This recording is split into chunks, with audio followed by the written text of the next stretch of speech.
যে সমস্ত মুসলমান ভাই বোনেরা রয়েছে, যারাই রয়েছে আমাদের প্রতিবেশী, সকলকে যেন আমরা সতর্কতার কথা বলি এবং এই দোয়াটার কথা, এই আমলগুলোর কথা যেন তাদেরকে ছড়িয়ে দিই। এই ভিডিওটা যেন আমরা তাদের কাছে পৌঁছিয়ে দিই এবং মেসেজগুলো বেশি, এই ভিডিওগুলো যেন বেশি পরিমাণে শেয়ার করি, তাদেরকে যেন দিই, তারাও যেন এই বিষয়গুলোর প্রতি জানতে পারে। এবং একটা আপনারা আমার মাধ্যমে যদি একজন মুসলমান কিছু জানতে পারে এবং আমল করে, সেটা তার জন্য কল্যাণ হবে, আপনারও সওয়াবের মাধ্যম হয়ে যাবে। আলহামদুলিল্লাহি রাব্বিল আলামিন ওয়াসসালাতু ওয়াসসালামু আলা সাইয়্যিদিল মুরসালিন ওয়া আলা আলিহি ওয়া আসহাবিহি আজমাইন। সম্মানিত মুসলিম ভাই ও বোনেরা, আজকে অত্যন্ত গুরুত্বপূর্ণ একটি বিষয় নিয়ে আপনাদের সম্মুখে উপস্থিত হয়েছি। সেটা হলো রাসেলস ভাইপার। এই একটি বিষাক্ত সাপ যেটি পুরা বাংলাদেশের মাঝে ছড়িয়ে পড়েছে। এটা নিয়ে মানুষের মাঝে আতঙ্ক, ভয় কাজ করছে। কেউ পানিতে নামতে গেলে ভয় কাজ করছে, কোনো কাজ করতে গেলে ভয় কাজ করছে যে কখন এই বিষাক্ত সাপ আমাদেরকে কোনো ক্ষতি করে না দেয়। তো আমরা অনেকে আমাদের কাছে জানতে চেয়েছেন, বলেছেন যে হুজুর, এই সাপ থেকে, বিষাক্ত সাপ থেকে, কীটপতঙ্গ থেকে আমরা বাঁচবো কীভাবে, কোনো আমল আছে কিনা, দোয়া আছে কিনা। আসুন আমরা কোরআন ও সুন্নাহ থেকে জেনে নিব। মুসলিম শরীফ সহ অসংখ্য হাদিসের কিতাবের মধ্যে, বুখারী, সুনানে আবি দাউদ, তিরমিজি শরীফ, মিশকাত সহ অনেক হাদিসের কিতাবের মাঝে এই দোয়াটির কথা এসেছে। এক সাহাবী রাসূল সাল্লাল্লাহু আলাইহি ওয়াসাল্লাম, দয়াল নবী সাল্লাল্লাহু আলাইহি ওয়াসাল্লামের কাছে এসে বলেন, ইয়া রাসূলুল্লাহ, আমাকে গত রাতে এক বিষাক্ত বিচ্ছু আমাকে কেটেছে, যেটার কারণে আমি সারা রাত্র ব্যথায় ঘুমাতে পারি নাই। দয়াল নবী সাল্লাল্লাহু আলাইহি ওয়াসাল্লাম ইরশাদ করলেন, তুমি যদি এই দোয়াটি সন্ধ্যাবেলা পড়ে নিতে, তাহলে তোমাকে এই বিচ্ছু কোনো ক্ষতি করতে পারতো না। সে দোয়াটি হলো আউযু বিকালিমাতিল্লাহি তাম্মাতি মিন শাররি মা খালাক। দয়াল নবী সাল্লাল্লাহু আলাইহি ওয়াসাল্লাম এই দোয়াটি শিখিয়ে দিয়েছেন। তো একাধিক হাদিসের মাধ্যমে জানা যায়, যে ব্যক্তি এই দোয়াটিকে সকালে 3 বার এবং সন্ধ্যায় 3 বার পাঠ করে নেবে, আউযু বিকালিমাতিল্লাহি তাম্মাতি মিন শাররি মা খালাক, আল্লাহ তাআলা ওই ব্যক্তিকে বিষাক্ত কীটপতঙ্গ, সাপ, বিচ্ছু এবং সকল কিছু থেকে আল্লাহ তাআলা তাকে হেফাজত করবে।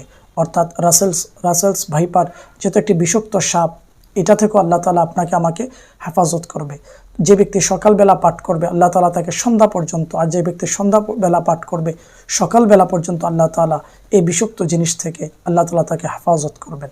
তো আমরা যেন ফজরের নামাজের পর এবং মাগরিব নামাজের পর স্মরণে রেখে যেন আমরা এই দোয়াটিকে পাঠ করে নিই।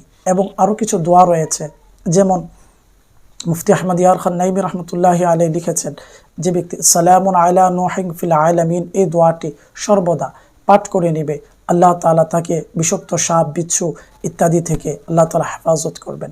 এবং বিশেষ করে যারা আমরা মাঠে কাজ করছি, কৃষক ভাই রয়েছে, তাদের জন্য এই আমলটি, মুসলিম শরীফের মধ্যে যে হাদিসটি রয়েছে, দয়াল নবী সাল্লাল্লাহু আলাইহি ওয়াসাল্লাম বলেছেন, যে ব্যক্তি কোনো জায়গার মধ্যে অবস্থান করার পরে যদি এই দোয়াটি পড়ে নেয়, আউযু বিকালিমাতিল্লাহি তাম্মাতি মিন শাররি মা খালাক, যতক্ষণ পর্যন্ত সে সেখানে অবস্থান করবে তাকে কোনো কিছুই ক্ষতি করতে পারবে না। তো যারা কৃষক ভাইয়েরা মাঠে কাজ করতে গিয়ে, পানিতে কাজ করতে গিয়ে ভয় পেয়ে যাচ্ছি, বা যে কোনো কাজ করতে গিয়ে আমরা ভয় পেয়ে যাচ্ছি, তো আমরা যদি শুরুতে এই দোয়াটি পাঠ করে নিই, ইনশাআল্লাহ আমাদেরকে কোনো প্রাণী, কোনো সাপ, বিচ্ছু, কোনো ক্ষতিকারক জিনিস আমাদেরকে ক্ষতি করতে পারবে না। তারপরে হলো আরও কিছু আমল রয়েছে যেগুলোর মাধ্যমে আমরা ক্ষতি থেকে বাঁচতে পারি। সেটা হলো, আমরা যখন রাতের বেলা ঘুমিয়ে যাব, তখন আমরা রাতের বেলা আয়াতুল কুরসি পাঠ করতে পারি। আয়াতুল কুরসি পাঠ করার দ্বারা আল্লাহ তাআলা আপনাকে আমাকে সারা রাত্র ফেরেশতাদের মাধ্যমে আল্লাহ তাআলা আপনাকে আমাকে সকল প্রকার মানুষ এবং জিন এবং সকল প্রকার ক্ষতিকারক বস্তু থেকে হেফাজত করবেন। এবং আমরা যদি অলওয়েজ, ইসলামের একটি উত্তম পদ্ধতি হলো সর্বদা ওযু সহকারে থাকা। তো হাদিস শরীফে আসছে, যে ব্যক্তি ওযু সহকারে থাকবে আল্লাহ তাআলার হেফাজতের মধ্যে, নিরাপত্তায় থাকে। আর যে ব্যক্তি আল্লাহ তাআলার হেফাজতে, নিরাপত্তায় থাকে, তাকে কোনো কিছু ক্ষতি করতে পারবে না। তো আমরা যে আমলগুলোর কথা শুনলাম, এই আমলগুলো যেন স্মরণে রাখি, এবং যে দোয়াটির কথা শুনলাম রাসেলস ভাইপার সহ আরও যত, এই আমলটি যদি আমরা সর্বদা মনে রাখি, আমরা যত প্রকার ক্ষতিকারক সাপ, বিচ্ছু, যত কিছুই আমাদের সামনে পড়বে, যা আসবে, আমরা যদি সকাল সন্ধ্যা আমরা যদি এই দোয়াটি পড়ে নিই, ইনশাআল্লাহ আল্লাহ তাআলার দয়ায় আমরা সকল প্রকার বালা মুসিবত থেকে, এগুলোর ক্ষতি থেকে বাঁচতে পারবো। আরও কিছু বিষয় আপনাদেরকে আমি অনুরোধ করব, আমরা এই দোয়াগুলো তো পাঠ করব, সাথে সাথে কিছু সতর্কতা অবলম্বন করা। দেখা যাচ্ছে আমরা অনেক সময় অসতর্কতার কারণে আমাদের অনেক সময় ক্ষতি হয়ে যায়। যেমন প্রথমত আমি আপনাদেরকে বলবো, রাতের বেলা যখন আমরা চলাফেরা করার সময় রাতে যেন টর্চ লাইট নিয়ে আমরা রাতে লাইটের আলো নিয়ে আমরা যেন সাথে চলাফেরা করি। এবং যখন আমি কাজ করছি মাঠে সেখানে সতর্কতা অবলম্বন করা, যখন পানিতে নামছি সতর্কতা অবলম্বন করা, বিশেষ করে বন্যার পানির সাথে এই সাপ বিভিন্ন জায়গায় ছড়িয়ে পড়ছে, সাথে সাথে আমরা যখন বাড়ির আশেপাশটাকে আমরা পরিষ্কার রাখি এবং বাড়ির উঠানকে আশেপাশে ঝোপ ঝাড় যেগুলো আছে সেখানে যাওয়ার সময় সতর্কতা অবলম্বন করি, এগুলোকে ময়লা আবর্জনার দ্বারা যেন না রেখে দেই, কেননা যেখানে ময়লা আবর্জনা থাকে সেখানে হিংস্র এবং বিষাক্ত কীটপতঙ্গ সাপ বিচ্ছু এগুলো এসে থাকে। তো আমরা যেন সতর্কতা অবলম্বন করি।